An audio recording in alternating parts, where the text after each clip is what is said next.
इस वीडियो में हम लोग सेट थ्योरी में सेट के बेसिस पे कुछ एग्जांपल्स को देखने और समझने का प्रयास करेंगे। तो पहले से हम लोग सेट के बारे में जानते हैं, एक बार शॉर्ट में हम इंट्रोड्यूस कर देते हैं सेट को।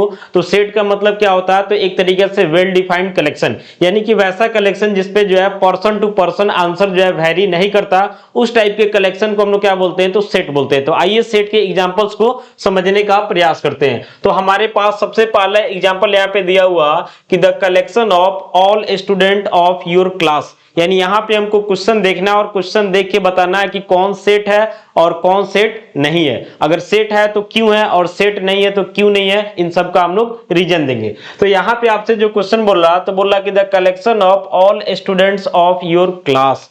जैसे मान लेते हैं कि आप किसी भी क्लास में हैं, क्लास 1 2 3 4 5 आप स्टूडेंट है या फिर एज ए टीचर है, कोई मतलब नहीं है। उस क्लास में आपसे बोला जा रहा है कि उस क्लास में जो है जितना भी स्टूडेंट्स है उसका कलेक्शन कर देना है। तो जाहिर सी बात है कि अगर आपको किसी पार्टिकुलर क्लास में भेजा जाएगा और बोला जाएगा कि यहाँ पे कितना स्टूडेंट्स है, आप काउंट करके बता सकते हैं। वही क्वेश्चन किसी और से भेज करके वहां पूछा जाएगा, सेम आंसर होगा।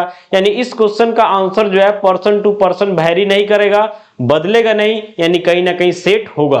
तो यहां पे हम ऐसा बोल सकते हैं कि the collection of all students of your class is well defined, therefore it is a set. यानी इसका आंसर जो है एक तरीका से यस में हो जाएगा, यानी ये जो है हमारे लिए सेट बनेगा।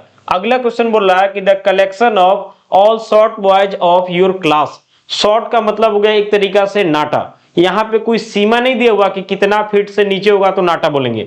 जैसे मान लेते हैं कि डायरेक्ट आप जा करके जो है क्लास में बोलते हैं कि जो भी नाटा लड़का है खड़ा हो जाओ, तो कैसे सोचिएगा कि भाई एक बेसिस दीजिएगा तब ना।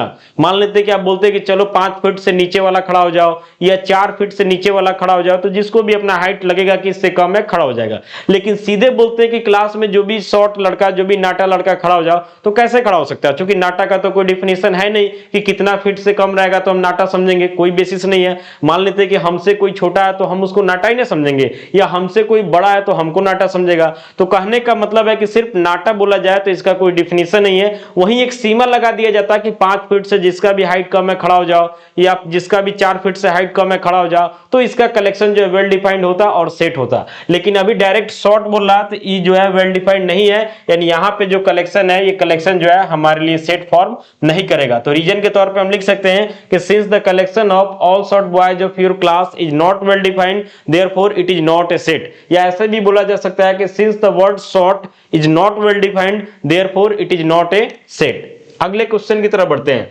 यहां हमसे बोला जा रहा अगला क्वेश्चन कि the collection of all the days of a week, यानी एक सप्ताह में जितना भी दिन होता है ना उसका कलेक्शन कर देना है। इस क्वेश्चन को आप किसी से भी पूछिएगा सेम आंसर आएगा कि एक सप्ताह में जो है 7 दिन होता है। कोई भी 7 दिन को गिन करके बता देगा आराम से।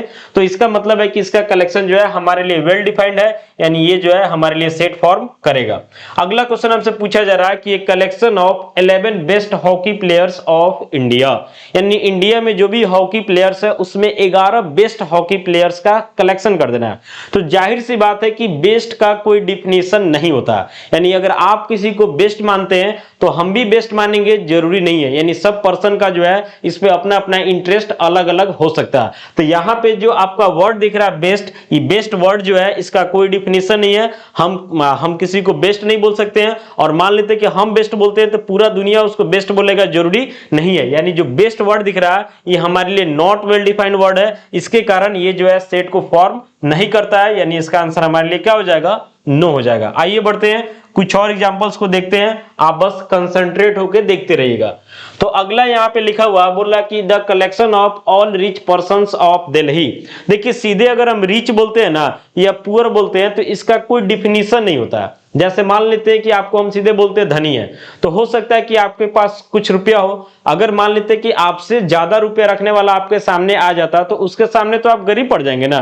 तो कहने का मतलब है कि सीधे धनी और गरीब का कोई डिफिनीशन नहीं होता, कोई ऐसा सीमा नहीं बनाया गया कि इससे ज्यादा होगा तो आपको धनी समझा जाएगा और इससे कम होगा तो आपको गरीब समझा जाएगा। यानी धनी और गरीब का कोई डिफिनीशन नहीं होता, कोई सीमा नहीं होता है। यानी यहाँ पे जो हम रिच पर्सन का बात कर रहे हैं, ये वर्ड जो है हमारे लिए कहीं ना कहीं नॉट वेल डिफाइंड है, इसलिए जो है इसका कलेक्शन कहीं ना कहीं सेट नहीं बनेगा। लेकिन वही बोलता है कि वैसे लोगों का कलेक्शन कीजिए दिल्ली में जिनके पास 1 करोड़ से ज्यादा रुपया है, तो कलेक्शन किया जा सकता था और सेट बनता। लेकिन जब कोई सीमा नहीं दिया जाएगा, कोई रुपया नहीं बताया जाएगा, सीधे रिच और पुअर का बात किया जाएगा, तो उस कंडीशन में वेल डिफाइंड नहीं होता और वहां पे सेट नहीं बनेगा। तो इसका आंसर 9 हो जाएगा।